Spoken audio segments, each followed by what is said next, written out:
Hi, welcome to Film Optimists. This is the podcast where we talk about all things film with a healthy dose of optimism. I am Seth Boyd, and my co-host here is. Hi, guys. I'm Megan. We're doing something a little different than last week. Rather than talking about a particular movie, we're going to dive into a particular subject of recent film criticism. And if you are on film Twitter as much as we are, you may have seen this article going around, may have seen it referenced. It's the article by Raquel S. Benedict called Everyone is Beautiful and No One is Horny. And in general, this movie is, sorry, this an edit spot. This article is largely about the body representation in recent movies, particularly Marvel movies. So we thought this was an interesting subject, and I thought it was a very intelligent article that touched on a lot of different things. It's a lot of meat, but we're primarily going to focus on that aspect, I believe, of Marvel bodies and why it's so encapsulated by that subject of everyone's beautiful, no one's horny. It was quite a long article as well. And I didn't know it was a woman, actually. It is. She's a speculative fiction author. Oh, amazing. Yeah. She did such a fantastic job of expanding this beyond Marvel as well. It really, you'll find something interesting in it if you are interested in just kind of film of now and like timely film matters as well. I think that Marvel is a big indicator, I feel like, of the time of film that we are in, actually, in like a certain aspect. And so it is a little nostalgic, the way she looks back on basically like the beginnings of this article are comparing Marvel to our previous movies that likely as millennials and Gen Zers, we've grown up with from the 90s and like early 80s even. And to have that comparison to Marvel is actually really interesting and totally jogged my memory about the kinds of film and sexual portrayals in film that we grew up with that are peppered in all the time. And it's yes. And basically what the article is talking about is that that is not a part of Marvel cinematic universe, if you will. Basically very like at all. It's very, very little a small part of what's represented, despite how just basically jacked these people are and created into these sex symbols that they are, yet it's like nothing gets done with that. So yes, that was super fascinating. Yeah, it's the article highlights, like you said, those movies from 80s and 90s, and obviously earlier, like everyone looks like this. I don't know who I'm stealing from, but someone had online in response to this article that every character in the 70s movie looked like an ashtray that fucked. And I think that's a great depiction. I love 70s movies, and there was a seediness and a sensuality to it. But yeah, the Marvel movies have really kind of flipped this. If you think about like a big action movie from the 90s, something like Speed, Keanu Reeves as your lead, and that's a very crazy premise. That's almost a cartoony comic book premise. You have to keep the bus at a certain height, whatever. But Keanu Reeves is jacked, but he's not Chris Hemsworth jacked.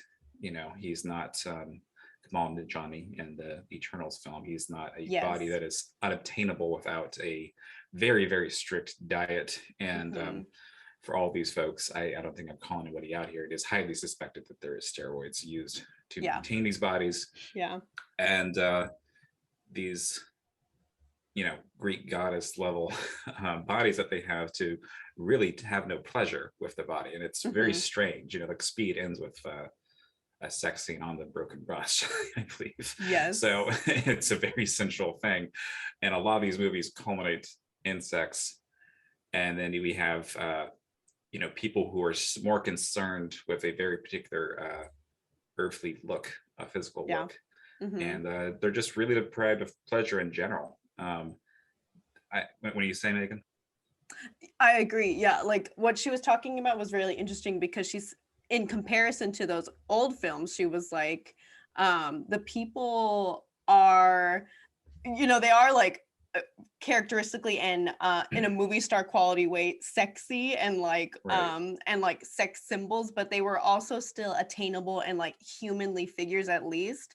And in our cinema or in our Marvel Cinematic Universe, I think we're seeing literally, like you say, these Adonises created, but it's just so odd that they're not creating these like bodies for pleasure. And Right. there's a connection that she makes between these bodies are kind of like weapons in a way, but Yeah. it's in a way to create and destroy the enemy, as it were, which is like the biggest part of Marvel, a lot of Marvel movies, and a big part of their plot line. Yeah, absolutely. And it's I do think like I don't have the dates here with me, but the first Iron Man, for example, Mhm. Robert Downey Jr. I think now seems very so tamed and sanitized. He's been doing nothing but Marvel movies for nearly 20 years. I think there might be one outlier that I'm forgetting, but he was a sexy guy. He was a dangerous guy. He was a recovering heroin addict. He had a air of sensuality Yeah. about him. Not that I'm condoning Hmm. heroin, but he was a dangerous person, and he fit great in this Playboy role.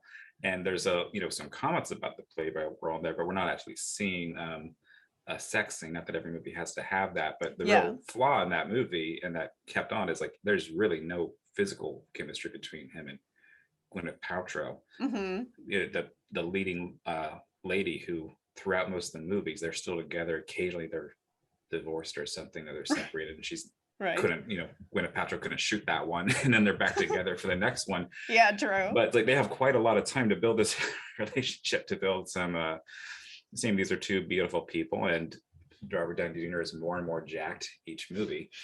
And even though he's drinking, whiskey throughout most of these movies, he just feels like such a Disneyfied character, Yes. such a sanitized Yes. character. I'm glad you said sanitized, because Yeah. like, well, and then everybody's known about the Marvel Disney collaboration for a long Mm-hmm. time, but it's like, so I really wonder about like how that affected things. Mm-hmm. The article mentioned like, well, now Marvel is strictly, you know, basically PG-13, but then if we think back to these 90s movies, like they were PG-13 as well, but at least Right. there were either covert or like hidden meanings of Yeah. like sexual promiscuity. And I like that you said like also it's kind of like a tinge of like sexuality. It's there's like a human quality to it, Right. obviously. It's what like sex is in movies typically, is just to show like a humanistic quality. So Yeah. it got me thinking actually that like maybe the lack of sexuality in Marvel movies is specific to trying to literally create these Adonises, these Greek god figures, and like add that as an added layer of separation between like the human Mm. character and Okay. the heroistic feature of them. Yeah. Because there are sometimes the human character, well, like there's a guy next door guy or gal next door Right. character that Yeah. is always in like khakis and a flannel always, Yeah. and they are just the relatable guy gal next door who has a bit of like humanistic quality to them in comparison to these Adonis Greek god figures that Right. are Marvel superheroes. So that was interesting to me as well, is like I think that it may be an added layer of folklore, which I can understand. Yeah, that's a good point. Yeah, Mhm. because I think that's the big thing here. Like, this is not an accident. Yeah, Like yeah, Marvel Disney is aware, and I just have to check the date. Disney bought Marvel in 2009, so yes, which I know is crazy. that does mean like the vast majority, the vast lion's share of Marvel movies have been made under Disney ownership. Yeah, that's So they've crazy. been made with this new quality. I shouldn't say new, but it's like reinforced quality. Because Hmm. going back to the article, I like they highlight the Tim Burton Batman movies, especially Yeah. Batman Returns. Michael Keaton, who I think he's movie star, and he's not George Clooney. He's not Matt Damon or whatever, but he's a handsome man. But he has great chemistry with Michelle Pfeiffer in that movie, Right. and Catwoman is in that portrayal by Michelle Pfeiffer is a very sexual character. So that's still a Yes. PG-13 movie. That is not, there's no crazy sex scene in that. That is a very sensual Yeah. movie. Well, Danny DeVito as a penguin is a very sensual character. Oh my He's a god. horny monster in that, which is very fun. Yeah, And it's like, and I'll take that at this point too. It doesn't need to be a beautiful person, just people that's enjoying true. sensual pleasures. It would be a Mhm. nice change. I do think as the movies go on too, especially as we built up to the snap, the Infinity War and all that, there was a lot more doom and gloom about it all, Yes. so which I found tiresome. But um, Mhm. I think we both had similar thoughts on one of the most recent movies here, which is one of the reasons we wanted to do this episode is Yes. Shang-Chi. Yes. So a movie I think we both were somewhat surprised by how much we enjoyed. I knew nothing about it. It Same. was like very happy to see Aquafina in there. She's always great. Mhm. I am. We are both from California. I think we've mentioned that. We met in the Bay Area. I Bay know Area. Milwaukee, Wisconsin, but we are from the Bay. Oh yeah. So it was very fun seeing San Francisco portrayed. Yes. We a lot of jokes going around. People were like, yeah, that's just a day on the bus, Yeah. Except it's not that clean. All that to say that I enjoyed the movie more than I expected, but there was beyond other plot things a major concern we both had. I think you should voice the Mhm. concern, Megan. Well, a major just observation, I guess, at the end of it, Mhm. where it's like the main character of Shang-Chi is obviously just so gorgeous. Yes. Simu Liu, I think is, I don't want to get his name wrong. I'm so sorry if I am. But Shang-Chi's character is this gorgeous man. And I thought also just like he is of sexual age as well, and Mhm. as is Aquafina. And by the end of it, they have, I will say, a love interest between them, like spoiler Right. alert, but you could have like guessed that anyways. But it is so like made innocent and like is literally, I the only word I could use is like childlike. It is an Yeah. extremely like childish like love interest thing. No sexual, I mean, they have like chemistry. Yeah. You enjoy They're seeing them together. They have fun they do. They're dynamic duo fantastic. chemistry. Yeah. Yeah, they're But it's fantastic not in the sexual. movie. And Yeah. it's extremely not sexual. It's like extra, I can only say childish, like Yeah. is the word that comes to mind. I don't know. It was an interesting like observation that to make towards the end of it, basically. Yeah, because it's definitely they have parent type characters telling them, why aren't you two dating yet, and why aren't you married my daughter? Yeah, Like, yeah, yeah. there's those comments, and they are going on a double date at the beginning of Mhm. it, like, and it's clear they're the friends who don't have their life together meeting the married couple, That's true. and the Mhm. movie ends with that too. But it would have made more sense if one of them was gay, for their Yeah, dynamic, at literally. least I thought, because it's like they're clearly our best friends and they have a Mhm. deep relationship, but I would have maybe preferred one of them being gay, because that would have been at least more interesting than what I imagine is going to be very similar to the Iron Man Pepper Potts relationship we have. If they might occasionally kiss, we might occasionally see them in a bedroom, but there's not going to be any actual chemistry there. It's not going to be a believable or noteworthy relationship. It's not going to be anything you'll be concerned about your kids seeing,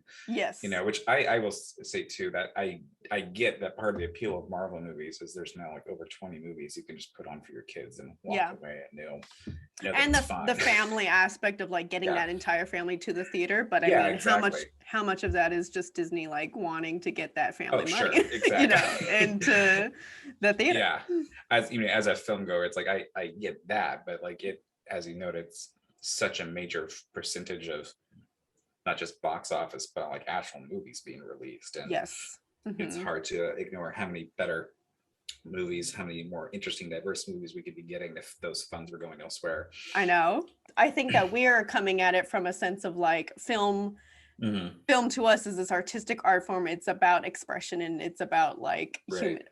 showing humanistic emotions. Exactly. So to have this, and we can say that like Marvel is what it is, like it just kind of is, and we can get that, we understand it because of like we are moviegoers, but it's also at the same time I would never want to like put a whole cloud of like sterilization on movies, because how artistic can that actually be, Yeah, it begs the and question. I think that's exactly, and that gets where it gets concerning too, is because any major trend is going to dictate the rest of movies, and like I would, please, dear listeners, correct me if I'm wrong, but we haven't had like a good action movie that I know of that was like Hollywood cast, major director, but still like a movie that can be made for under $50 million that has a reasonable love interest in it. It's like I think the closest thing would be like a Steven Soderbergh movie, something like Ocean's 11 or like Logan Lucky, which there's not really sex in, but like that's a Or more just fun like heist. or like just not a damn remake. yeah, exactly. I compare it to action movies because that's what they're closest to, but like sci-fi. Maybe we do have some more interesting sci-fis out there. I really liked Ad Astra and some other Oh yeah, interesting ones out there, but Mhm. there's some more philosophically challenging ones, but still like movies have been more and more sterile in general as a whole. Like That's true. we'll give some recommendations towards the end, some spoilers, but like if you're looking for more good chemistry, some heat between beautiful people, you're probably looking at a foreign film or a Yeah. limited release art That's true. house thing. A24. Yeah, exactly. You're looking at A24. Not that they're and- the end all be all either, yeah, but it's and, like and you're gonna have to they, take that with a healthy dose of uncanny and yeah. nerve, which is fine. That's up my alley. Yeah, some But, effed up plot yeah, lines exactly. in There's there usually if some you're into fucked up that. part of it. Exactly. Yeah. But yeah, like I mentioned Speed earlier, but like just a movie like that, and I don't particularly care for that movie, but like I'm nostalgic for just like changing the channels midday and coming across whatever 90s Harrison Ford movie. Oh yeah. Something that's going to be about 2 hours long, maybe longer. I'm not going to agree with it politically. There's going to be some implications about why the CIA needs to be bombing wherever. Oh But yeah. it's going to be a pretty good, tight action movie. Interesting. Yeah, exactly. And Yeah. it's not all against a green screen, and there's going to be Yeah. a healthy human dynamic, even if it's one of those cop movies where it's the wife is held hostage at some point or something, some cliche like that. There's still going to be a much more believable relationship between the husband and the wife than anything we have in this organization that makes up so much of cinema right now. Well, to bring it back to Shang-Chi, Mhm. Chi 2 is that like I agree with you. So like I was impressed with it. I really like that. I think what Marvel does well is like bring folklore into their like a very Yes. advanced and well fleshed out folklore into their movies. So I loved that element of Shang-Chi. I thought that was like where it shined. I even Yeah. liked it a little almost more than Black Panther, if I'm being honest, because Fair. Yeah. but it's like both of them have there's just like a definite like cheesy quality to it. Can Yes. get there, it can get Mhm. there. And then Yeah. I was concerned that like we have finally this Asian American full cast lead, Right, full cast right. superhero, and so it was very a little like conspiracy theory odd to me that like why have this gorgeous Asian American Mhm. man cast lead be this bumbling awkward like unsexual Right. character, and which has been a struggle for Asian American men like in film before, and we all know this. How Yeah, very true. can someone name an Asian American? It's like hard. And then to have this franchise, this triumphant movie, which it really is for like the Asian American community to have this superhero figure, but it's also like, how come he is so sterilized in that specific regard about sexuality, specifically when that's such like a pain point in cinema right now? It's like, oh, Yeah, no, that's a really good point. I think it is, and every now and then there'll be someone will do like a collage of movie posters with John Cho or other leading men just cast in front of it. yeah, Ever whatever the last 10 action movies were, and he looks great in the poster. He could do it. This actor Right. can do it, and it's why not? I think Mhm. that's such a good point. Of it is an achievement in many ways for Asian community, but Mhm. also still reinforces those stereotypes and Aquafina herself is not a beautiful princess. She's very much nerd. Yes. Joke Yeah. cracking character, Mhm. which is she's great at that. I love Aquafina's that, and I know I said to you, it's like I don't know why they don't have this type of character be an actual comedian more often in these movies. Yeah, she's it's funny. true. And I Mhm. think that was a big. If we're gonna keep the formula more or less this, at least that addition is nice. Yeah. Well, it reminds me of Kumail. I'm glad you mentioned him Yeah. For Eternals, because it was very famously that he like got beefed up for this role. Yeah, And yeah. which I did see Eternals, and it was good as well. I enjoyed it. Okay, cool. Actually, a little spoiler for anybody, but Eternals has a sex scene in it, which was I remember seeing it, and even before we had talked about like starting this episode, Seth, I was like, it felt so out of character for a Marvel movie. I was literally shocked, not because it was graphic at all, of course not, but Right. it was so out of place to see and another spoiler alert, it was not Kumail. Too bad. It was not Kumail's sex scene. Yeah, of course not. It was the whitey, and then the main gal, who I think is Asian, but still, something in there. But it was very odd. But then back to Kumail's character, he was very funny in it, and he did a great job, I thought. But like, again, there was a lack of like sexual undertone to his character as well. And it's like, dude, like he had this whole journey of getting so literally buff. He said, to his credit, to like not be the one like limpy, the one like one of the first like especially Eastern Asian Americans as a Marvel superhero, and he didn't want to like be skinny. But I don't know, there's something like, there's even a sad quality to that as well. No, there is. I don't know.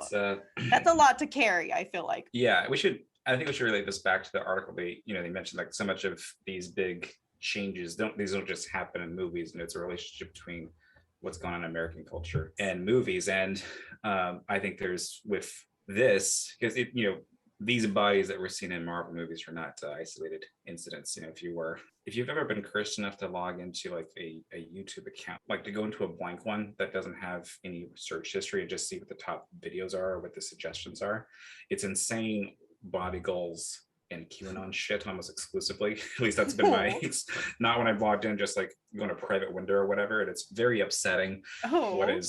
If you happen to be someone who heard what YouTube was today and went on there for the first time, what would be recommended to you? And a lot of this stuff is just trainers talking about how they have their perfect body. And of course, they're only showing you half of what they're doing, or they're not getting to what their diet is. They're not acknowledging they just have genetics to have this particular diet.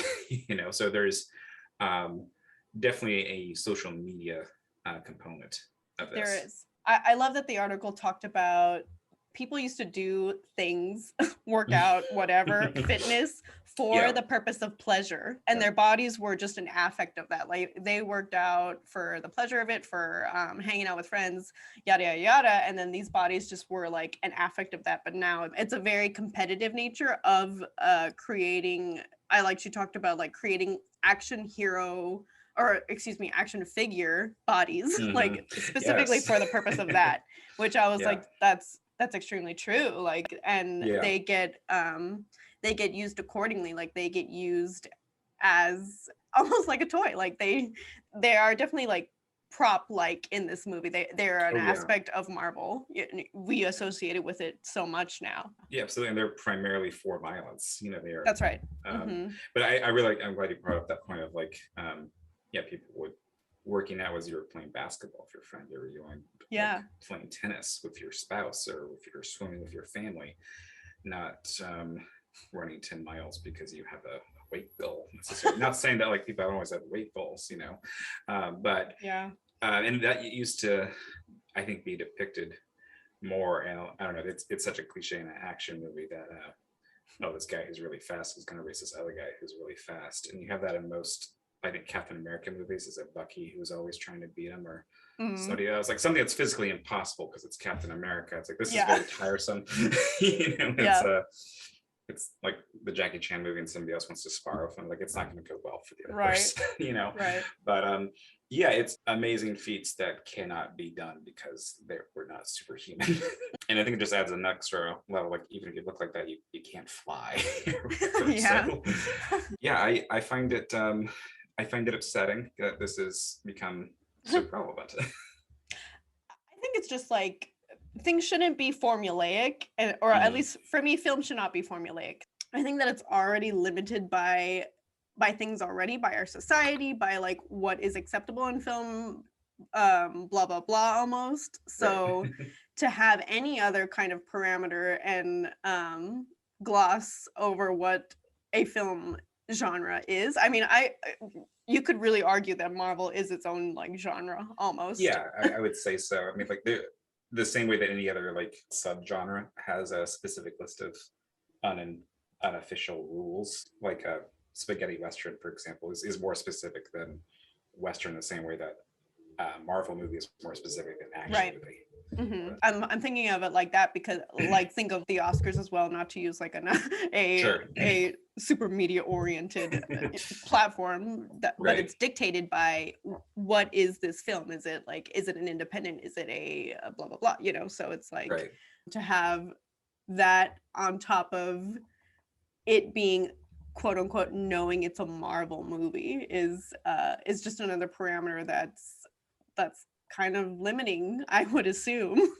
Yeah, absolutely. I want to make sure we didn't miss anything, but I think we could transition to social media and then like recommendations or like what hope do we see? What are positive trends of change of this? Because that might be another 10 or so minutes. Well, in talking about this too, like me and Seth talked about in the article why this kind of like got our blood boiling a little bit. And it's like, because we love this medium, if you love something, you want to critique it for Yes. the hopes that it does get better. And Absolutely. so here's our optimism side still coming Yes. out of it, guys. So it definitely is. Can I get your take from it, Seth? I think it'll help like jog my memory personally of it. Sure. I think it's depressing that this has become, even for younger and younger audiences, like this is going to be what they remember. I remember hearing people confused with the concept of not staying for the end credits of a movie, which is the thing you really only do with Marvel movies. Like there'll be articles popping up saying, does blank movie have a post-credit scene in a movie, will be The Lighthouse or something, a movie that's like, why would this movie have a post-credit scene? Like, why the hell would it have that? No, there's no universe to set up. So you in the same way that we were, raised with so much media that had sex very casually, and I wouldn't say aggressively, I think it was just there as a matter of fact, and it was frankly, I thought, appropriate. You're having a whole generation of one, I would think, a skewed negative view towards sex. And I were talking about fun, but this is I think we're both sex positive people. Megan, I think it's important to not be puritanical about things like this and representations, particularly in something as massive as film. It's true. I think puritanical was used in the article. Yes. As well as, and I was like, oh, what a perfect word for it. Yeah. And I think it's very sad to me, just the joy that is taken out of the movie and also of life. If you were going for one of those bodies, one of the things it mentions is to have a body like this, male or female, it does lower your sex drive. You are not, you're kind of in a state of starvation, which on one hand, you could say Marvel's being realistic with the sex drive of these characters. But I think that's very sad to me, to have these bodies to just be a weapon. We can only avoid politics so much. That's I think a major component of the article, and something that is a rough pill to swallow when you watch a Marvel movie. It's like there still is Pentagon funding for all these movies, like there's still, and that's very hard to ignore once it's been pointed out too, if it wasn't already obvious. And even though we're talking about other mythical countries and everything, there is still a heavy CIA and military presence, and there's still an idea that it's okay for an entity, a hypothetical one, to go into another part of the world and shoot a bunch of people and save the day. So I think that makes the weapon point all the more disturbing to me. Is it's very hard to not take this to its most logical extreme of being groomed to not enjoy life and be ready to be a soldier. And and the like reality of it is the Marvel superheroes get this way because Marvel has enough money to shell out to expensive and extreme fitness regimes and personal trainers. There's no other way to get around it besides doing that. So it's like that is almost contingent to a Marvel movie in that way as well, and into the look of Marvel of Marvel superheroes is because of it. And I know people may hear this and think like, oh, movie stars have always been beautiful. That's true, but I think they've not been this jacked. And one great example that I like that it brought up is Bruce Willis. Willis has not been in a Marvel movie, but Bruce Willis is much more jacked now than when he was actually a sex icon, when he was a leading man and was an action star. I think about him in Die Hard. Very seductive character. That movie also ends with a very messy sex, a lot of blood and broken glass. He looks like absolute shit, but he also is a very masculine, sweaty guy. He didn't have a six-pack in that movie. I think that's more of a 2000s thing with the Expendables and all that. He is a very different body. It is what we consider now, or what is, I frankly, I don't consider, but it is by what you would guess from pop culture standards, from magazines and everything, Yes. the more ideal body, but he's not nearly as sexual in these movies, you know. So there's a very direct correlation to this more extreme body and lack of pleasure. That's strange. And I think we do, if we're just about a younger person, especially a teen, you know, being exposed to this male, female, or non-binary who has this very absurd body standard, I think it's much more drastic than something we've had. At least when I was growing up, there was definitely always extreme body standards, but this seems a whole new level. If it's not just a 90s anorexia, you know, it's Yeah. a very time-consuming, horrible, punishing regime with also like you can't even enjoy a meal. Oh, it's true. Yeah. And it's like there's an element of it. Well, the article does such a fantastic job of saying that like it is strictly competitive in nature, a lot of it, and then also creating these bodies is just like there's a competitiveness to it that relates to the competitiveness of our society as it is now. I mean, how much of social media is related to it's the rise and grind. Yeah, exactly. Yeah. And I was gonna say like how much of like you getting in that fitness regime hypothetically is like just to show off via social media. So I think that relates to doing things for not necessarily your own pleasure, but it's for the horrible term of like the grind, you know, which I fucking hate. It's awful, right? Like it's so dumb. But that's I mean, largely that's what it is, you know. Yeah, I weird people thought in college I was a rise and grind cat just because I was working a lot. Rise and grind. But it was just to stay alive. I wasn't actually studying for anything. Yeah. Just to pay going to a private school and not having much money. So. Yeah, some people like actually have to grind, which is understandable. Yeah, exactly. It's not a fun, sexy thing I'm doing. Yeah. You know. Yeah. Yeah. Not much pleasure. Not much pleasure there. Well, I think we should note that the article does offer hope, and there's been maybe a couple more things since this article was written that offer more hope. Megan, do you want to say the name of our patron, our Lord and Savior, should I say? Please, I don't know. Pattinson. Oh yes. Man, has anybody had quite the career trajectory of being in such a franchise that they were so aware was awful in the Twilight movies, and I will not apologize for saying that. Terrible movies. He's very fun to watch in these movies, and so is Kristen Stewart, because they know it's the movie they're in, and they've gone on to do much better things, both of them. And then a little like FYI is that the first one was directed by a woman, and then when it got into the phenomena that it was, all the rest were directed by men. Yeah. Just saying. And I will say the first one's better. And it was very indie. I was gonna say no, that's true. Like that was very strange because that became like $hundreds of million franchise, but the first one didn't cost that much. It's true. They did not expect it. I'm gonna look it up real quick. We're talking. I know. They did not expect that. Came out the same year as The Dark Knight. Which it cost $37 million and it made 407. Oh, dude, are you crazy? I did not know it was that cheap. Yeah, exactly. But they filmed it on we're also used to budgets being over $100 million now, right? I'm like, did they film it on like a flip camera? What the? How did they do that? I mean, like, who was the biggest actor in that movie at the time? Because it's not them, you know. Yeah, that's true. They'd probably been in like indie things, but they were not box office. Well, and it kind of relates because I feel like the first one is it was, I mean, the sexual awakening of so many young like girls at the time, but it was quite, it really played on like that sensuality, and then maybe that's true. Those are sensual movies, you know. Yeah. I mean, he's a vampire. He's horny the whole time, and literally. I will say, I think part of the movie functions pretty well as a high school movie. Yeah, that's true. Surprisingly well.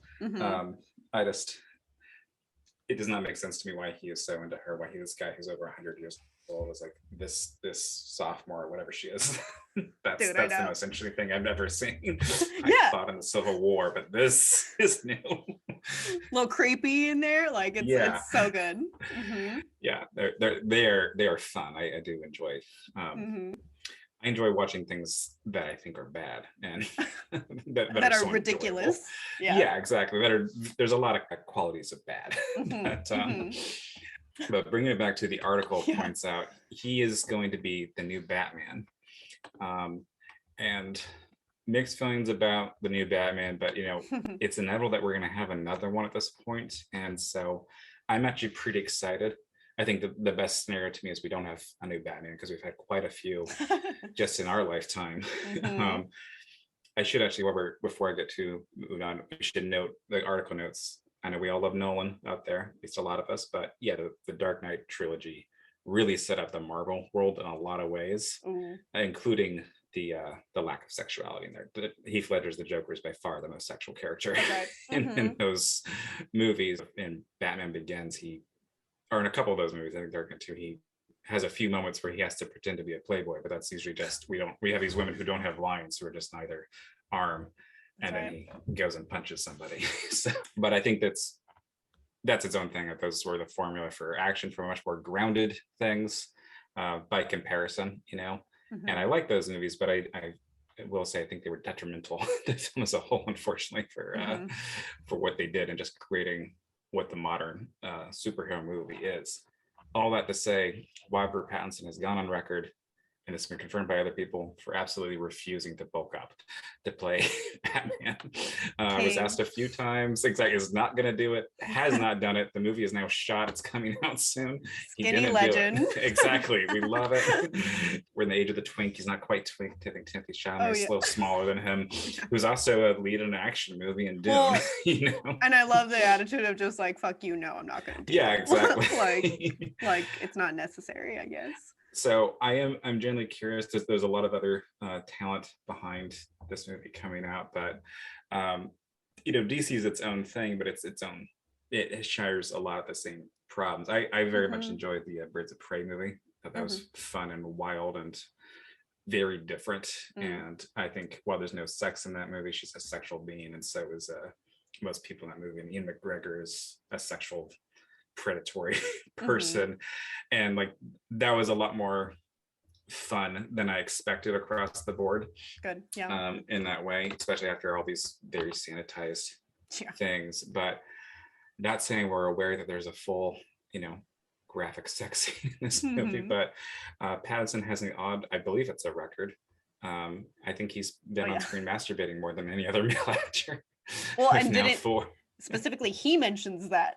Yes, so he's so aware of it's it. a little bit of a warning there. Yeah, exactly. Which I think Harvey Keitel and Ian McGregor they're tied for both 2 or 3 for full frontal nudity multiple times. I don't remember if one of them has made another movie doing that, but Um, fun records mhm. for us to be thinking about. But this is generally encouraging. This is a big action uh, comic book movie, which is aggressively going to have a different body type. That's encouraging. Also, I have not seen the new Spider-Man movie, but there's some sort of multiverse thing happening, and Mhm. one of my favorite actors, great character actor, you're always happy to see him, Alfred Molina, is going to be back in there as Doc Ock.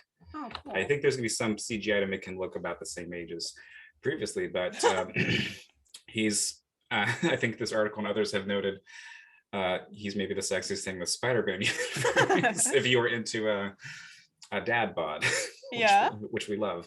And Mhm. Yeah. he's another actor who has absolutely refused to change their bodies for roles. He said in an interview, his agent will come up and say like, well, they want you, but you need to lose 30 pounds. Like, no, I don't, they need a new actor. So Oh, he's good. love to hear that, and love that this is now a body that's going to be in a comic book movie, because Yes. reputation does matter, and Yes. these aren't just one-off characters, these are major characters.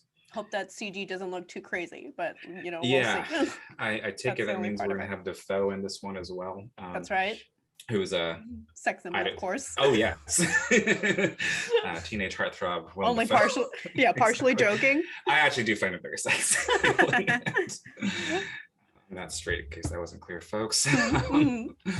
Yeah, so I'm excited by this, and I'm excited where this is gonna go. Don't know too much about other like Marvel movies specifically, but I I do know. think we might be. I think since this article came out about a year ago, we are seeing more of a consciousness of Mhm. this. I think the film world beyond Marvel as well Mm, is adapting slowly but surely. We yes, do have some promising role. I mean, Timothy Chalamet is a good like example. Call Me by Your Name right. shook things up a lot. I feel like just I in think terms so. of Well, I mean, we also have Army Hammer in there, who is a great god figure. Okay, so it was Yeah. maybe not the best.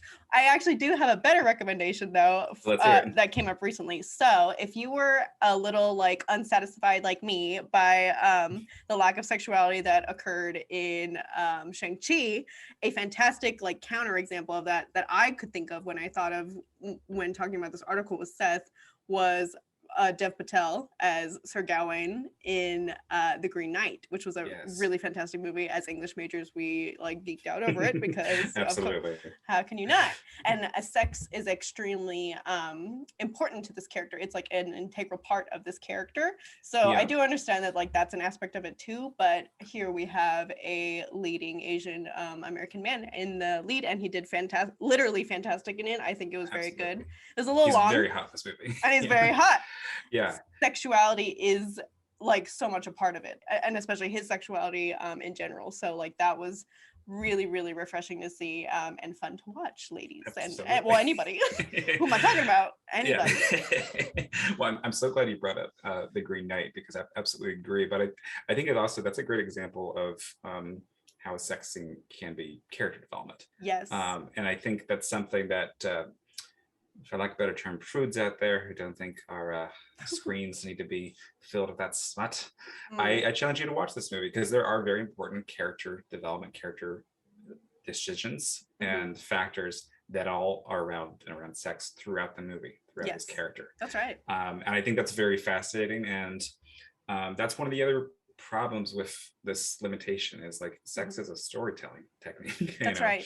That's right. And it's a very valuable one. And it can be so diverse. Like I think there's been plenty of calls, not so much recently, but there were, to like, reduce smoking in movies. And like, that's fine. That makes sense. I like in Mad Men, they're smoking, of course, but like they're smoking herbal cigarettes, but you're still smoking it. It still is terrible for your lungs. And unless you're really dedicated to realism, I get that. I think that's a fair argument. We don't need to be subjecting people to that. We don't need to be encouraging younger people. It's like, smoking looks sexy as hell. So I get that. But sex is not like that. There's a lot of different varieties for that. There's a lot of different storytelling techniques that can be illustrated, a lot of information that can be conveyed through these scenes. It's so uniquely humanistic.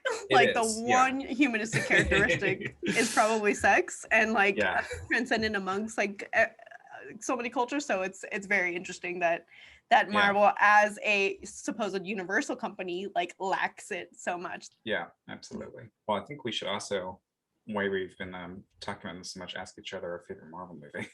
A favorite Marvel? Oh, that's a good question. Yeah, which I did not prep you for this. It just occurred to me. So. I have been watching so many. Yeah. So I have a boyfriend that is Marvel's #1 fan. So we will be watching all of them. Shang-Chi was very good. Like I said, I was really impressed by it, honestly. And then before this, before my relationship, I had not been watching many Marvel movies, like, to be honest. So to get back into it actually this year has been really it's been actually really fun. Like, it's fun. I really like recognize what they are, like, as they are. Like, I do understand it, but it's just, I mean, as film people, you and I said, it's just like hard to not separate our brains from what we're seeing. But Shang-Chi was actually really up there for me, I think. Yeah, and on that note, like, I can still enjoy something. Like, there's movies I really enjoy that I still have some problems with, and I think that's part of being optimistic about films, that you still need to critique it. And I have mixed feelings about the late film critic Roger Ebert. One of my favorite concepts he had, though, was if you're comparing apples to apples, not apples to oranges. The example he gave is, if somebody asks you, is Hellboy too good? They don't mean is it good compared to Citizen Kane. They mean is it good compared to X-Men. So exactly. So like, to that note, Shang-Chi's really good compared to other Marvel movies and other action movies. Exactly. Mine would probably be Thor Ragnarok. Okay. Because that was just such a different direction, and it was a lot more fun musically. Right. Than that. And Thor, from I am not a comic reader, but from my understanding from folks who are, Thor's a pretty boring character in the comics, and was in the first couple of movies. So they just added a much needed sense of humor to the movies. There was always some like light jokes, but jokes that I think could be comparable to like late 90s, early sitcom jokes, like Oh, pretty natural jokes. But this was a little bit, this is more awkward, more New Zealand. This is yeah, Taika Waititi. There's a lot more personality to it. yeah, It's superheroes talking about their feelings, and it's Thor and Hulk talking, and working stuff out. That's fun. that's funny. So but also just like design wise, it was a lot more interesting to look Yes. at. I was glad So you mentioned music. I mean, I think one of my biggest favorite aspects of Marvel is the soundtracks. I think they're all pretty up there. yeah, no, they're solid. Yeah, I Mhm. would say. So I think that concludes our discussion of the article. We highly recommend you read it. We're going to do now recommendations based off the topic. Do you want to go first, Megan? Sure, yes. I mean, I already mentioned mine, but I do recommend you guys check out The Green Knight if you want that juxtaposition between literally sexless and sexful character, hot leading Asian American men. You're gonna get it in The Green Knight. So that's my recommendation. I would check it out definitely. I'm going to recommend Point Break, Okay. which is not an art house film, but I'm recommending it because we're talking about comic book movies, and this is basically a comic book movie. It's a fun movie to watch for someone who hasn't seen it, because they won't believe the concept is literally a college football star ends up joining the FBI to infiltrate surfers who rob banks, and it's Keanu Reeves and it's Patrick Swayze, maybe at his most beautiful. There's lots of sex and drugs and guns and That's a good one. politics that I also, much like Marvel movies, don't Yes. endorse. But it's a Yes. wild, I think, more fun, or at least on par with the best of Marvel movies, Good. but with those seedier things in there. But like, the character's name is Johnny Utah, for Christ's sake, and like he has to count on not being recognized, and then he's immediately recognized. So it's and I'm thinking movies like that because I'm nostalgic for these movies that are on paper just as wild as a Marvel movie that don't have the concept of it being superheroes. That's true. That's true. But everything is changing. These are how trends work. I was not nostalgic for these movies when I was younger. So when I'm looking forward to being nostalgic for something like Thor Ragnarok or Shang-Chi. Oh, it's true. I think we just didn't know. We didn't know that was the temperament of the time, and then we'll see what comes out of. We're not by any means saying like these are. I think it's just important to note that Marvel is such a big part of our film discography as it is now. So it's like we have. How can we not talk about it? Almost. Right. So I'm glad we talked about it, Seth. Absolutely. And the article will help enlighten you. It's one of those articles that's like you can never unsee it, unfortunately. Yes. So there's a warning there. Yeah, absolutely. It's more in depth than we fully tackled here. So I recommend reading. It is a long read, but it's got the receipts. It cites a lot of things, and highly recommend it. I'm curious to check out more of her works after this. All right, folks. Well, I've been Seth. I've been Megan. And we've been Film Optimists.